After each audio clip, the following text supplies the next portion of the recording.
Olá, amigos inscritos e membros do canal Spooky Houses Casas Assombradas. Sim, eu ainda estou com a voz zoada. Hoje é segunda-feira. Eu vou trazer para vocês mais um Respondendo aos Inscritos, para a gente poder se divertir, para a gente poder tirar dúvida, para poder sair um pouco desse universo do Covid, trazendo para vocês, pelo menos, mais conteúdo para o canal. Deixa eu explicar algumas coisas.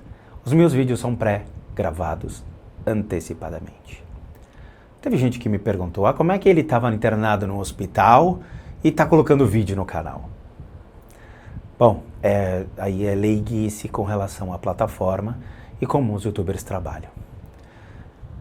Eu consigo subir vídeos no YouTube antecipados. Por quê? Eu geralmente gravo 2 meses antes. Sim, 2 meses antes. Porque dá tempo do YouTube me tesourar, me dar strike, me dar flag, fazer um monte de escarcéu com relação ao conteúdo, e aí eu consigo tirar o vídeo rápido, reeditar, subir, sem ter danos com relação a visualizações. Então, se vocês estão vendo esse vídeo hoje e minha voz ainda está desgastada, é porque eu estou gravando depois de ter saído do hospital com relação ao Covid, como visto pela playlist que eu coloquei sobre minha experiência com o Covid, tá? Então eu peço paciência a todos. Eu ainda estou em recuperação, ainda estou zoadinho, mas vai dar tudo certo. Caso esse vídeo tenha edição, é porque eu tossi, tá bom? Eu ainda estou com algumas, vamos dizer assim, desgastes com relação a essa enfermidade, então, por favor, tenham paciência, ok? Vamos lá. Drew. Fica legal com a voz assim, né? Drew. Parece o Chewbacca. Olá, tio Spook. Eu tenho uma dúvida. Eu também. Sobre você dizer das reencarnações. Se você disse que poderíamos ir para os tais infernos de cada religião, tem religião que não acredita em inferno. Mas tudo bem. E alguns dos nossos espíritos ficassem vagando. Como iríamos reencarnar se acontecem essas situações? Não sou hater para sair essa dúvida. Não, cara. A gente já falou sobre isso. Vamos lá, pessoal. Existem conceitos de infernos dentro do budismo tibetano. Eu lembro de ter visto até uma apresentação da própria monja Coen, que ela fala sobre certos seres infernais. E tem. A monja Coen, dentro do budismo Zen, ela também trata os espíritos famintos, essas coisas. Ela também tem o mesmo conceito que o budismo tibetano. Embora alguns praticantes do Zen não compactuem com isso, mas cada um com seu problema. Dentro do budismo tibetano, existem conceitos de reinos e infernos. Mas ele é muito interessante, porque ele é palpável dentro de um conceito psicológico que envolve a nossa vida. Vamos lá. Reino dos espíritos raivosos, famosas narakas. Você conhece alguém que tem surtos de raiva? Eu tenho raiva. Eu tenho raiva quando eu vejo injustiça. Eu tenho raiva quando alguém faz a Dani chorar. Eu tenho raiva quando alguém comete algo contra uma outra pessoa inocente. Eu tenho. Não escondo. O único problema é minha raiva, tá? Eu acho que as pessoas hoje são burras, são ignorantes, são cegas e agem de maneira errada. Então, a minha raiva é uma resposta à ignorância dessas pessoas. Muito bem. Existe, então, um universo dos seres com raiva. O que acontece quando uma pessoa que possui raiva morre e não administra essa raiva, não entende essa raiva? Ela vai virar um obsessor. Esse obsessor, ele vai emanar o quê? A raiva. Então, dentro do conceito budista tibetano, existe um reino das narakas, que são seres enraivecidos. Muito bem. Idem para a inveja, orgulho, vaidade, a ignorância, todos esses aspectos. Todo mundo conhece pessoas ignorantes. Eu conheço. Tem muitas pessoas que vêm comentar nos meus vídeos que são totalmente ignorantes e que fica tirando sarro sobre a espiritualidade, fica querendo falar, isso não existe e tudo mais, são ignorantes. São ignorantes que querem sobressair seu ceticismo ou a sua incapacidade de sair no mundo e procurar respostas, impondo uma condição. Quando morre, o que vai vibrar? Sua própria ignorância. Então nós temos duas analogias. Uma analogia do mundo real, que é o mundo físico, a qual você vai vibrar e vai se tornar aquilo que você é. Ó o trovão. Bem como no mundo espiritual, quando você morre, você vai se tornar aquilo que você foi em vida. Você vai continuar vibrando essa energia.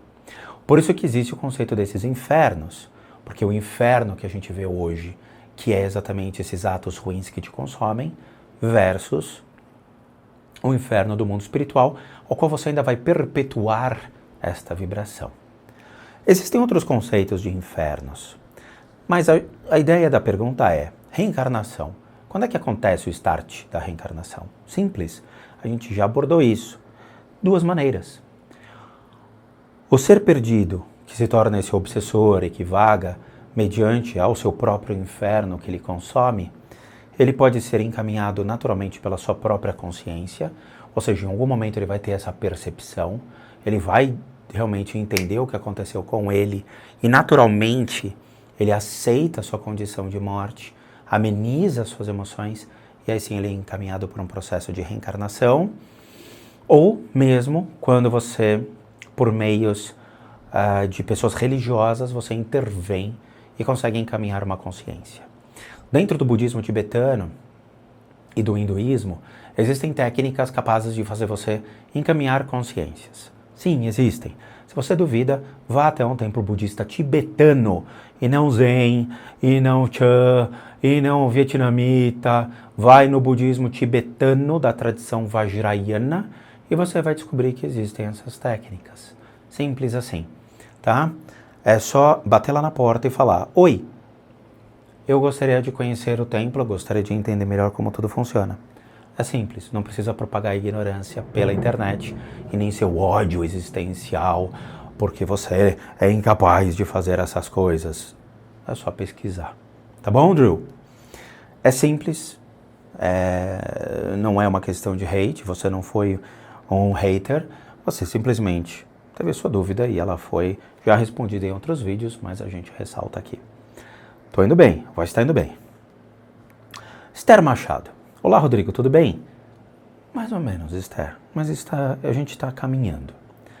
Me chamo Esther e assistindo o seu 42º episódio de Respondendo à Luz dos Cribes, me surgiu a seguinte dúvida. A proteção que você coloca nas casas após fazer a limpeza não faria com que outro obsessor tivesse interesse? Sim e não. Sua pergunta é boa. Um mais forte, como você mesmo disse. Sim. Isso pode vir a acontecer? Pode. É raro? Muito raro. Até porque, vamos lá, os obsessores, eles existem, eles ficam vagando por aí.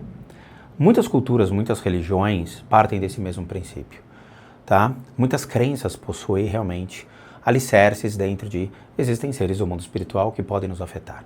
Não o diabo, dessas coisas da igreja não, mas religiões que trazem mais conceitos palpáveis. Muito bem. Obsessores nada mais, nada menos são do que seres humanos que faleceram e que estão vagando por aí. Esse vagar por aí é uma crise existencial, é um problema existencial na qual ele não reconhece a sua própria morte e torna-se simplesmente um ser não identificado pelas pessoas, são poucas pessoas, considerando 8 bilhões de pessoas no mundo, que têm essa habilidade de poder ver, escutar e interagir com esses seres. Tem aumentado, com certeza, mas ainda é pouco com relação às pessoas. Esse ser, ele vai ficar vagando, vai ficar andando por aí, vai ficar agindo por aí. O que atrai ele? O que ele gostava em vida. Se é um obsessor de vícios, ele vai atrás de pessoas que fumam e bebem. Quantas pessoas fumam e bebem no planeta? Onde a consciência dele consegue trafegar, onde ele tem a elucidação, onde ele já existiu, onde ele já esteve. Então ele vai atrás de pessoas que vibram essa energia. Idem a raiva, a orgulho, inveja, ganância e tudo mais. Então, você é aquilo que você vibra. quando você morre e você continua vibrando essa energia, você vai se sentir atraído, você vai atrás de pessoas que têm essa mesma vibração. Quando a gente trata uma casa, quando a gente limpa as energias de uma casa, não só formas pensamento, mas as energias que estão só na casa. A gente, né, são dois serviços em paralelo. Uma coisa é limpar uma casa, retirar as energias de uma casa. Outra coisa é tratar pessoas, considerando sua casa. Então existem obsessores que entram, ficam olhando, mas não se conectam e não interagem. Esses caras, eles caem fora. A barreira que foi me ensinada para colocar, ela é uma barreira momentânea. Por quê? É como se eu falasse, eu quero que essa casa fique da mesma maneira que eu deixei durante 30 dias. Porque é uma forma de pensamento que eu crio. Essa forma de pensamento que é gerada e essa intenção de ainda manter aquela casa num estado mais seguro, ela vai sendo consumida. O pensamento ele vai se exaurindo. Na hora que esse pensamento exaure, a casa por si só ela tem que andar. Ela tem que existir. Certos obsessores vão se sentir atraídos. É muito difícil. Eu já coloquei barreira aqui na minha casa. Não entrava nada. Eu moro perto de um cemitério. Então, teoricamente, é raríssimo você ver um obsessor muito forte querendo entrar. Claro, vamos pegar. Se eu pegar a casa de um político muito ruim, ou se eu pegar a casa de um traficante, as formas, pensamento, as energias, elas são muito voláteis. Se eu proteger a casa de um traficante, é claro que vai ter mais e mais energias de pessoas que estariam envolvidas com o tráfico, principalmente com relação à atitude desse indivíduo, vão estar querendo interagir, porque potencializa a agressividade, a violência, a questão do tráfico, sabe, brigas entre facções e tudo mais. Então são pessoas que já são consideradas como alvo, são pessoas que já são consideradas como, vamos dizer assim, cartas marcadas dentro de uma questão espiritual. Ok? Então, obviamente que uma casa de uma pessoa normal, não vamos ter isso. Mas a casa de uma pessoa mais, uma energia marcada, fica difícil. Obviamente, muitos obsessores fortes iriam querer interagir com esse indivíduo. Tá? Vamos lá. Ashley Moraes. Primeira pergunta. Você acredita em bruxaria? A banda? A banda é boa. Nunca ouvi você falar sobre isso. Eu nunca falei sobre bruxaria porque eu não tenho lugar de fala na bruxaria, pois eu nunca fui bruxo. Eu não posso falar sobre algo que eu não conheço. Quando eu criei o canal ele traz experiências sobre tudo aquilo que eu passei. As ordens esotéricas que eu vivi ao longo de 12 anos da minha vida, 10 anos trabalhando em centro espírita, kardecista e de umbanda como médium de incorporação, todo o processo do budismo, do judaísmo, do catolicismo, tudo aquilo que eu vivi. Eu nunca vivi a bruxaria, tá? Tem até aquela história, né? Eu não acredito em bruxas, mas que elas existem, elas existem. Então, assim, eu acho que o universo de religião, a bruxaria, se eu não me engano hoje, que ela é reconhecida dentro do IBGE como uma religião, tá? São poucas. Eu acho que a ideia da bruxaria em si, né? Se eu não me engano, no IBGE ela é considerada como uma religião. Tem que fazer essa pesquisa direitinho, mas a última vez que eu vi no IBGE era considerada assim. Tá, existem casas de bruxa por aí e tudo mais. É uma das formas mais antigas de culto às divindades, principalmente os elementos da natureza. E esses elementos da natureza, cultuados por, em sua maioria, mulheres, eram ferramentas interessantíssimas dentro de uma cultura, dentro de uma época, para tratar enfermidades, para ajudar um povo, para poder usar elementos da natureza ao favor de uma época. Então você não tinha remédios, você utilizava muito de mulheres que conheciam fenômenos da natureza, elementos da natureza, e que poderiam usar a favor esses elementos como ervas para curar várias enfermidades. Infelizmente, a igreja condena a bruxaria, desde aquela época, não é mesmo? Porque eles tinham muito medo, até medo do que essas pessoas poderiam fazer. Era uma religião, Então, fazia parte de um povo, e para que a igreja conseguisse também expandir em termos de território, utilizou-se para destruir a imagem desta religião e dos praticantes, condenando todo mundo à fogueira. Então foi uma inquisição, foi uma festa que fizeram, tentando destruir uma das religiões mais interessantes e que realmente é objeto de estudo, tá? A gente vê muito dessas utilizações de elementos da natureza, da bruxaria, dentro dos índios, do xamanismo, dos africanos, que utilizam muito desse conhecimento da própria natureza em benefício próprio. Tá? Então, assim, eu não tenho nada contra a bruxaria, acho sensacional. A única coisa é, eu desconheço, eu conheço pouca coisa. Nunca pratiquei bruxaria, mas tudo é válido quando feito de uma maneira ética e bem feita. Segunda pergunta. Eu trabalho com a deusa Hecate. Sempre consegui ter percepções, ver alguns seres e sentir a energia das pessoas, assim como você faz com as mãos. Não me compare, por favor. Eu trabalho com o hinduísmo, com o budismo. Tá? Então, para determinar o que eu faço, você vai ter que se converter ao budismo ou ao hinduísmo e entender tudo aquilo que eu faço. Então, não é assim como você faz. Por favor. Tá? Eu não me comparo a ninguém também. Quais práticas você usou para evoluir dentro do budismo e do hinduísmo? E como você se sente ajudando as pessoas com todas as suas experiências? Tá? Desculpa, eu não quis ser agressivo, mas assim, as pessoas gostam de fazer comparação. Eu sou médium espírita igual você é. Eu não sou médium espírita, eu fui. Hoje eu não sou mais. Por que eu fui?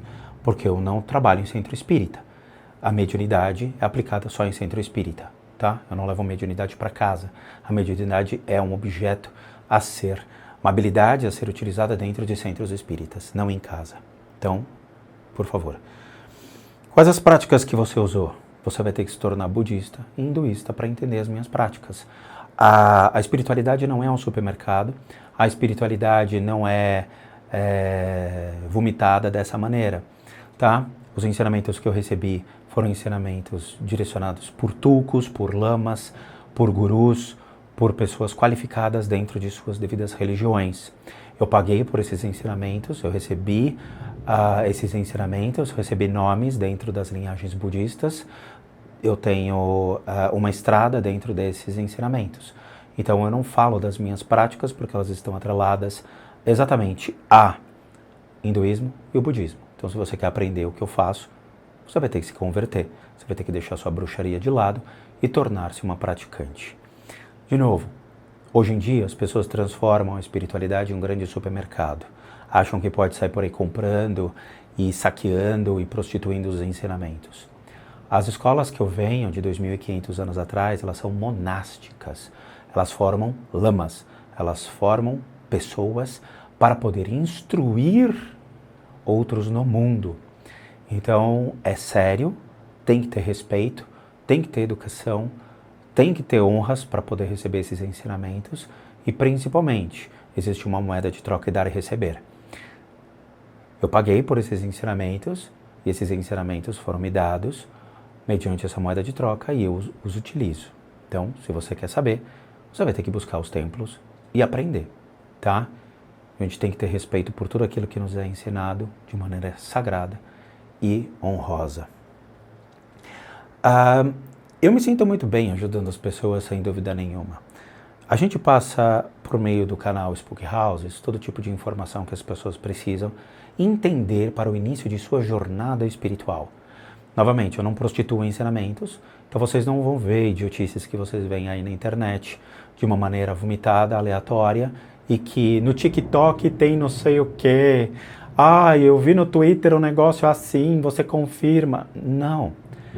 A gente parte de um princípio ético na qual as pessoas que ensinam essas técnicas no mundo, elas devem ser respeitadas. Se vem um babaca e fala, vou ensinar o terceiro olho, é uma total idiotice. Primeiro que o cara não sabe nem o que é o terceiro olho. Primeiro que ele não sabe que para você exercitar qualquer habilidade, a habilidade, não dom, da clarividência, da vidência ou de qualquer percepção, o terceiro olho é pífio perto de outras combinações de outros pontos de energia que você faz. Quais são as técnicas que você utiliza para desenvolver isso e tudo mais, somente vai aprender em um único lugar, no budismo e no hinduísmo, que foram ápices dentro do desenvolvimento da própria consciência humana, das percepções do eu, do entendimento da psique, em desenvolvimento cada vez mais das próprias habilidades do ser humano. As habilidades sensoriais, as habilidades das consciências, tem milhões de coisas interessantes dentro do budismo e é ensinado isso dentro do budismo tibetano Vajrayana e do Mahayana também. Agora, prostituir ensinamentos, fala aí das suas técnicas, fala do não sei o quê, fala do... Não, isso é uma total idiotice, tá? De novo, a gente não está jogando super trunfo, a gente não está jogando truco. O mundo espiritual ele deve ser respeitado e os ensinamentos devem ser honrados, tudo bem? Ajudar pessoas é a coisa mais legal do mundo. Por meio dos ensinamentos, que a gente passa o caminho das pedras para que as pessoas possam seguir e entender muito bem tudo aquilo que pode ser obtido e aonde pode ser obtido, mas tem pós e contras. Existem pessoas que vêm com um conceito muito enviesado de ajuda. Minha namorada saiu de casa, você pode fazer um trabalho de amarração para prendê-la? Isso vem, o que é uma total idiotice. Por quê? Porque existe uma questão de livre-arbítrio. Se o relacionamento terminou, era para ter terminado, ponto, acabou. As pessoas erram, ou timing errado, época errada. Temos que aceitar isso. Ninguém tem o direito de prender ninguém embaixo da cama amarrado, tá? Então, aí vem os trabalhos, você faz trabalho, você faz isso, você faz aquilo, fala algo sobre mim. Aí você fala algo sobre a pessoa não gosta e fica puta e vai tentar destruir tua imagem em outros canais. Isso acontece, o que é uma puta hipocrisia. As pessoas são totalmente idiotas, elas não entendem que existe uma especulação e existe uma coisa séria, um trabalho sério que é feito. Existem muitos pais de santo, mãe de santo, que infelizmente fazem muitas especulações. Outros que buscam trabalhar numa linha muito mais, entre aspas, científica. Por quê? Por causa da medicina tradicional chinesa, métodos mais assertivos para poder ajudar, complementando as terapias, a terapia como a gente vê hoje, tá? Por meios alternativos. Mas as pessoas trabalham ainda com esses conceitos de pai de santo brasileiro, que é trabalho de amarração, ficar fazendo consulta, dizendo, ai, como é que eu mudo minha vida, como é que eu mudo isso, fala isso pra mim, ai, me diz coisas e tudo mais. Não. Então, existem limites. De novo, ajudar pessoas é muito bom, mas às vezes a própria pessoa, ela não está apta a querer se ajudar, tá bom? Felipe Dias, vamos lá. Boa tarde, Tio Spook. Eu me chamo Felipe, sou da Zona Azul, de capital, tal. Estou entrando em contato por 2 motivos. Primeiramente, parabenizar o seu trabalho fantástico com o mundo espiritual e levar a informação dos cuidados e consequências em se culminar energias negativas. Também gostaria de tirar uma dúvida em relação à cirurgia espiritual. Muito bem. Sou um bandista e trabalho em uma casa que segue as diretrizes da Umbanda, mas traz outras religiões, sendo assim se torna em uma casa ecumênica. Toma cuidado com isso. Enfim, eu trabalho na cura e sempre tive o desejo de realizar cirurgias espirituais, principalmente de problemas agravados no campo espiritual que se tornam doenças físicas. Você tem alguma recomendação de material, lugar ou pessoa desse determinado assunto? Felipe, é uma situação muito complicada. Odin está furioso. Mas vamos lá. Uma casa ecumênica é muito complicado. A Umbanda, ela foi expandindo muito o seu leque de entidades. Então você vai ver linha do Oriente, às vezes, egípcios trabalhando na Umbanda. É complicado. Eu já trabalhei numa casa que tinha linha do Oriente. É questionável, tá? A Umbanda, por ser brasileira, ela trabalha com critérios brasileiros. A Umbanda nasceu em Niterói, para quem não sabe, pode procurar na internet aí, tá? Surgiu dentro de um centro espírita kardecista, trabalhando com espíritos aqui alicerçados no Brasil. Então, o caboclo, toda a linhagem dos índios, nós temos os pretos velhos, na época da escravidão que aconteceu, nós temos algumas coisas regionais, como boiadeiro, baiano, marinheiro, que tudo tem a ver com uma certa cultura brasileira. Aí quando chega com esse lado ecumênico, monges, lamas, isso não existe. Nenhum monge, nenhum lama vai ficar ali no centro espírita. Essa consciência não existe, tá? Os lamas, eles são treinados para voltar novamente depois de vida, na reencarnação, eles são voltados diretamente ao Tibete ou às regiões ali para voltar novamente dentro, da onde eles podem propagar o Dharma e continuar os ensinamentos. Ninguém fica no Brasil, tá? Pode ficar tranquilo com relação a isso. Então toma cuidado com casas ecumênicas. Com relação às cirurgias espirituais, ela é cultural. Então assim, o que é cultural? Cada casa, sendo centro kardecista ou centro de Umbanda ou outros centros que eu não conheço, não sei se em Candomblé tem, eu não sei se em Quimbanda tem, porque eu nunca frequentei os dois. Mas trabalhando em kardecista e Umbanda, existem as cirurgias espirituais, que é cultural. Por que cultural? Cada um trabalha de uma maneira, não existe um padrão. Alguns acreditam que por meio de orações podem reduzir a enfermidade, outros, eu já vi, ficar costurando, eu vi pessoalmente, tá? Então o cara pega o órgão assim, como uma forma pensamento, e fica fazendo. Eu vi ele fazer isso. Deu efeito? Não deu. Mas ele tentou, beleza. Ele tá ali aprendendo também. Se você quer aprender cirurgia espiritual, esquece isso. Você vai ter que trabalhar a linha de terapias complementares e alternativas. Aí sim você vai ser assertivo. Então, você pode seguir caminhos dentro dessas terapias ao seu gosto. A gente colocou aqui um vídeo sobre terapias alternativas que você pode procurar. Por exemplo, seguir uma educação dentro da medicina tradicional chinesa, princípios de Qigong, Liangong,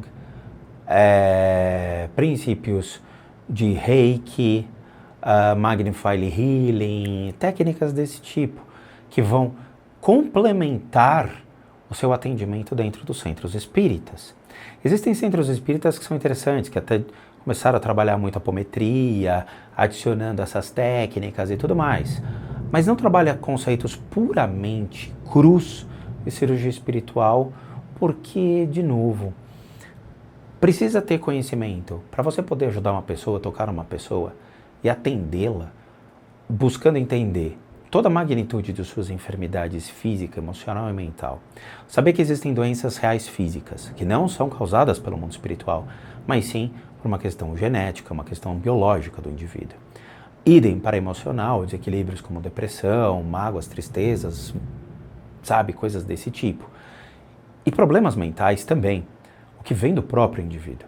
E depois disso, entra-se no critério espiritual para saber se pode ou não ter alguma influência espiritual, de formas de pensamento, de terceiros que estão projetando energia contra o indivíduo e tudo mais. Beleza, então você vai ter que isolar princípios. Essas técnicas vão trabalhar a enfermidade física por si só e depois elas vão trabalhando outros corpos, que é o mental e o emocional. E aí sim você consegue trabalhar o espiritual. A gente não pode olhar o cachorro pelo rabo, a gente tem que olhar o cachorro como um todo. Então, vou fazer uma cirurgia espiritual. Não, eu vou lhe fazer um atendimento de terapias alternativas. Cromoterapia, massagem, mocho-bastão, acupressura, acupuntura, auriculoacupuntura, sabe? São técnicas mais palpáveis, que realmente já possuem artigos científicos publicados, que têm notoriedade, que já têm uma repercussão grande no mundo e que aí tornam-se ferramentas mais hábeis para você entender a natureza esotérica do indivíduo, a natureza do próprio estudo da medicina do próprio indivíduo, biologia, sabe? Quer dizer, você começa a entender como funciona a pessoa.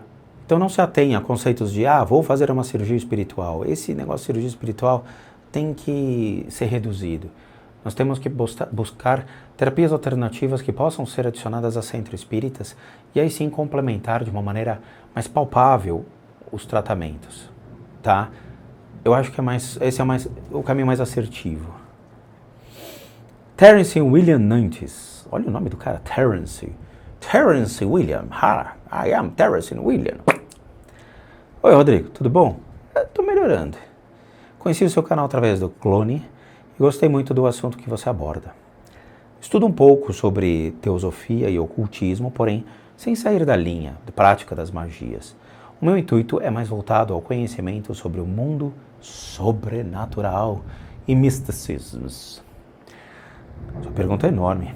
Leio o livro voltado a assuntos sobre os mesmos, como O Livro dos Mortos Tibetanos, Kybalion, alguns de Helena Blavatsky. Helena Blavatsky é uma literatura que ela escreveu para ela mesma, sabe? Tem que tomar muito cuidado, Blavatsky é muito complexo. Não sou nenhum mestre sobre o assunto, mas também não sou ignorante em relação a isso. Que bom. Gosto muito quando o assunto é sobrenatural e o conteúdo do seu canal me chama muita atenção. Então, minha curiosidade é sobre algo em que você falou sobre o vídeo dos Warren, em que a Lorraine ficou presa no mundo material por ela ainda não aceitar sua morte. Uma curiosidade sobre o vídeo que você usou para fazer o conteúdo mostra uma certa multidão de pessoas visitando o túmulo. Sim. Ok. A pergunta é, além da própria Lorraine não ter aceito a morte, as consequências das pessoas que visitam o túmulo também não ajudam a contribuir para aprender ainda mais ela? Sim, claro, com certeza. Tipo, algumas pessoas vivas não aceitarem a morte dela e com o pensamento acaba gerando uma vibração que afeta o da Lorraine, a ponto de ela ter mais motivo de querer ficar aqui? Sim. Bom, é isso, adoro seu canal e surpreendi pelo seu tamanho. Muito grande e bombado. Agora com 111 quilos. Covid, eu fiz a dieta do Covid. Muito abraço, Terence William Nantes. Terence William é um nome muito legal, Terence William. Sim, Terence, você tem razão. E esse é um dos maiores erros de todos. Por quê?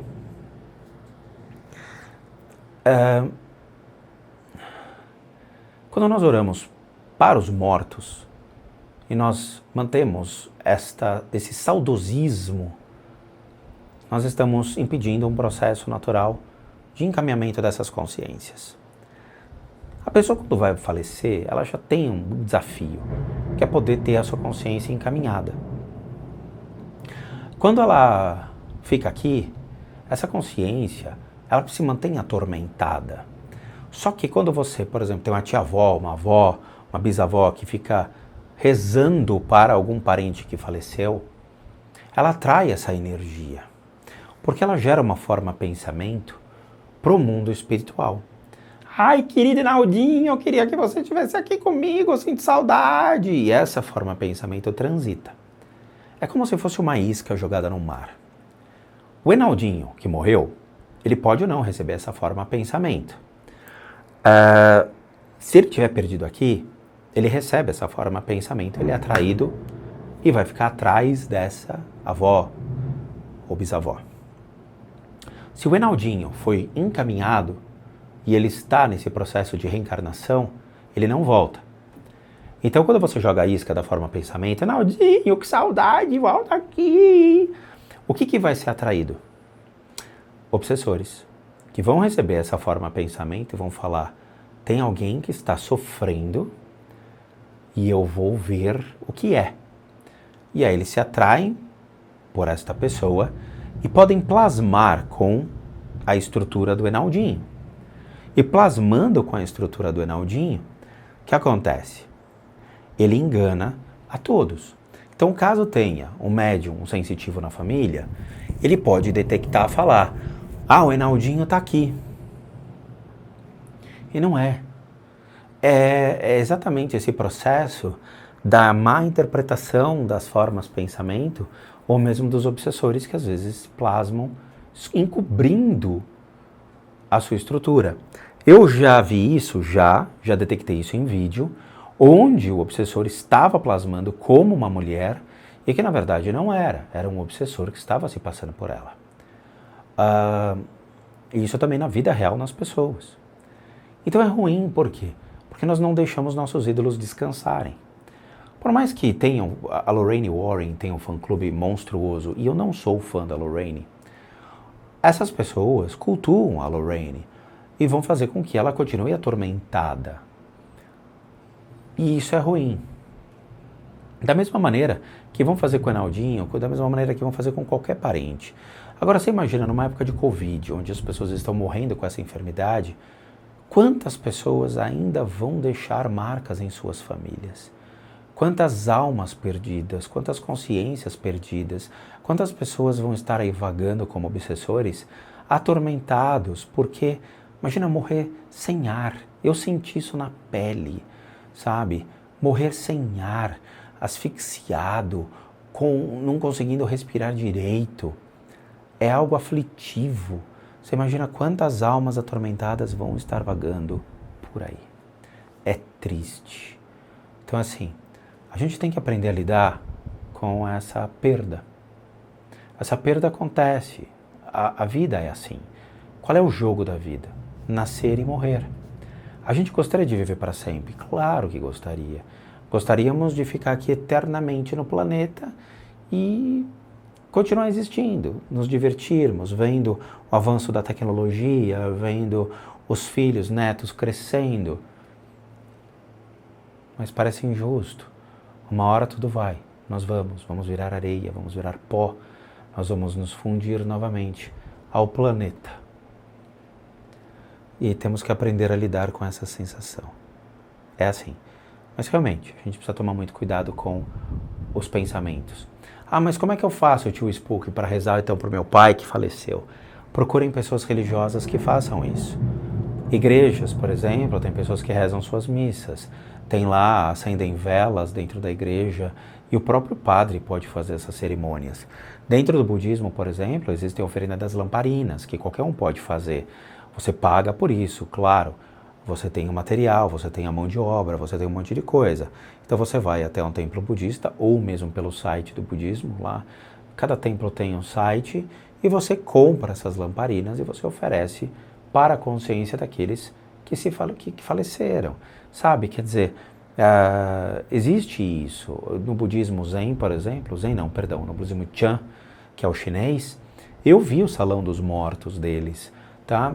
Tem um templo aqui perto de casa, que eu frequentei durante alguns anos, e eles têm a sala dos mortos, onde os nomes são colocados, e existe uma deidade deles, que é uma deidade da morte, na qual eles rezam para que essas almas sejam encaminhadas.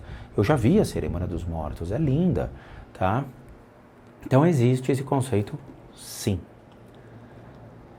Catarina Rocha, bom dia. Você poderia falar sobre o budismo esotérico? Claro, é uma total idiotice. Obrigada por tudo. Por que, Catarina? O budismo esotérico é uma grande idiotice. Eu vou explicar. Existe um livro chamado Budismo Esotérico mesmo. Se não me engano, Alice Bailey, sei lá, umas escritoras antigas. Mas as escritoras antigas eram interessantes. O problema é que inventavam coisas. Então elas mesclavam, por exemplo, muitos conceitos de numerologia, cabala e budismo. Porra, é uma total idiotice, uma salada imbecil de ser feita. Porque você está juntando todas as crenças para tentar achar um meio comum para justificar algo. E essas escritoras clássicas faziam muito disso. Então, o budismo esotérico é um conceito errado e um conceito muito ocidental. Muito bem. O budismo, por si só, ele é uma união de diversas outras religiões. Quando o Siddhartha Gautama ele cria o budismo, o conceito do budismo mesmo, alicerçado pelo Siddhartha, ele participava de muitos discursos de escolas filosóficas da época. Era muito legal. Por quê? Porque você tinha uma miscigenação de povos que trafegavam pela Índia. E eles passavam muitos conceitos. Povos pré-védicos, os jainistas, e muitas escolas filosóficas foram criadas e sendo fundidas, onde você tinha conceitos da sua existência do eu, o não-mente, né, que seria a ausência da mente. Você tinha conceitos muito bons dentro do budismo, a qual ele foi pegando. O conceito de reencarnação, do karma, do deus karma, que é pré-védico. O jainista trouxe muito conceito de reencarnação. Então ele foi mesclando todas essas ideias e foi predeterminando um conceito muito interessante para formar um budismo. Tá?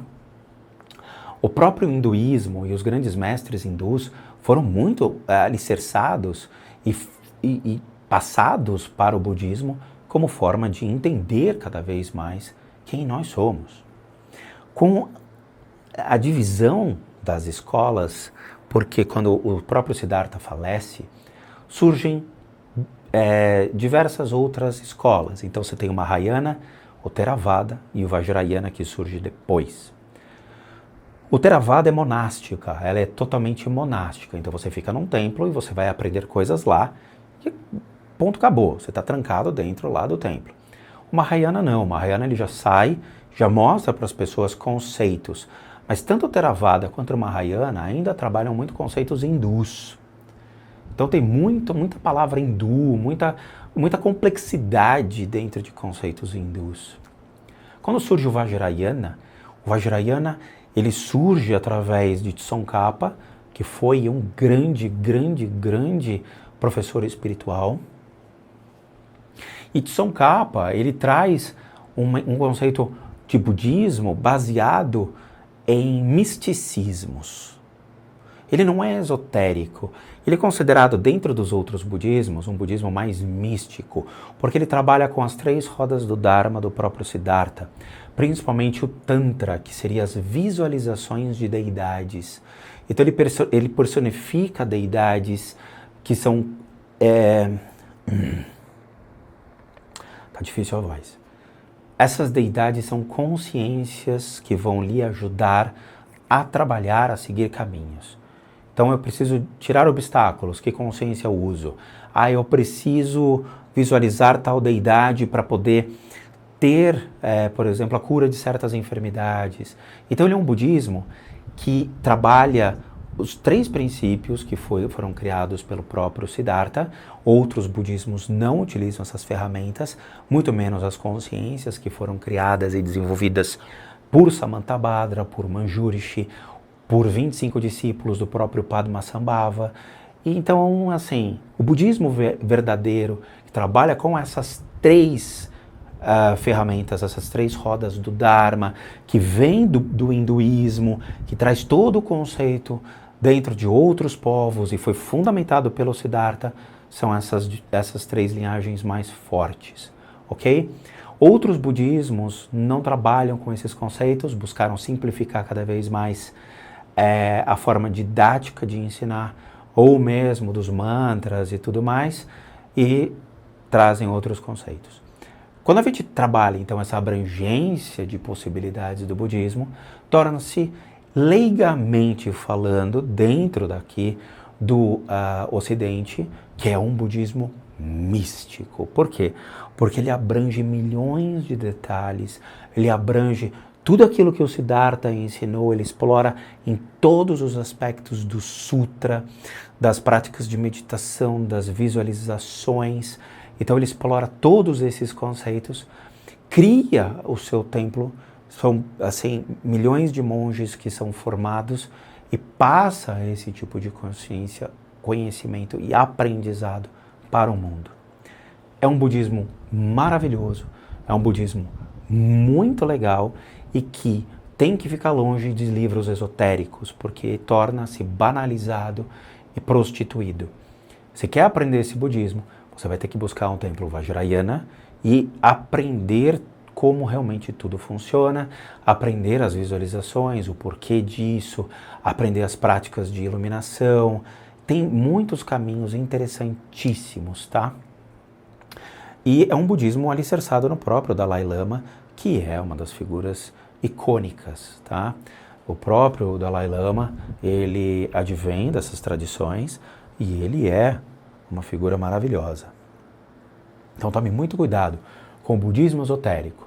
Essa palavra é prostituída, é uma palavra muito ruim, é uma palavra não justa, tá? Porque ele é um budismo que abrange de uma maneira ampla todos os conceitos e ele deve ser tratado de uma maneira extremamente respeitosa e muito honrado. Eu adoro esse budismo, embora eu tenha participado de outros 2, então a tradição Nimpa, Kagyupa, eu fiz parte, é muito legal.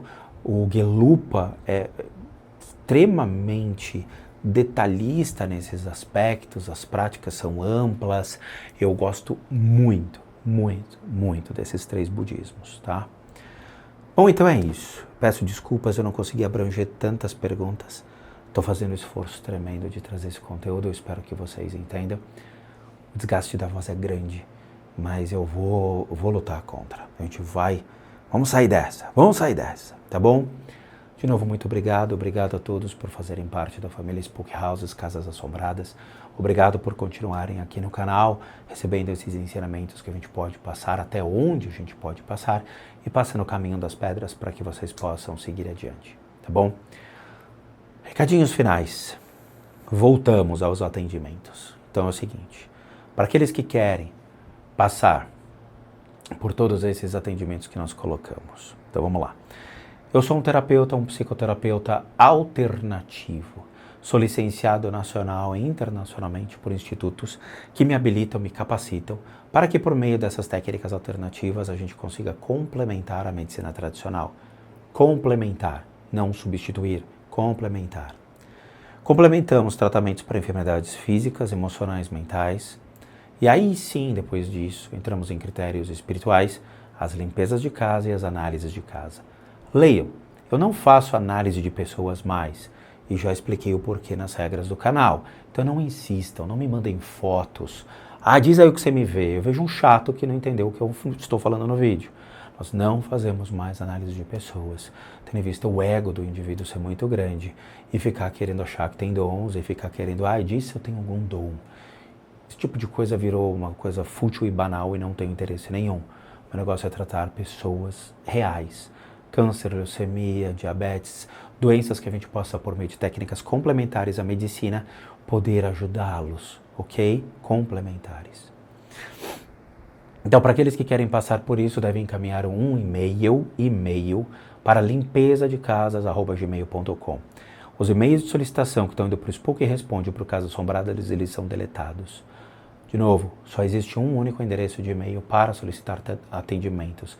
É o limpezadecasas@gmail.com, ok? Tudo é feito à distância e devidamente cobrado, considerando que eu sou um profissional que atua junto às terapias alternativas.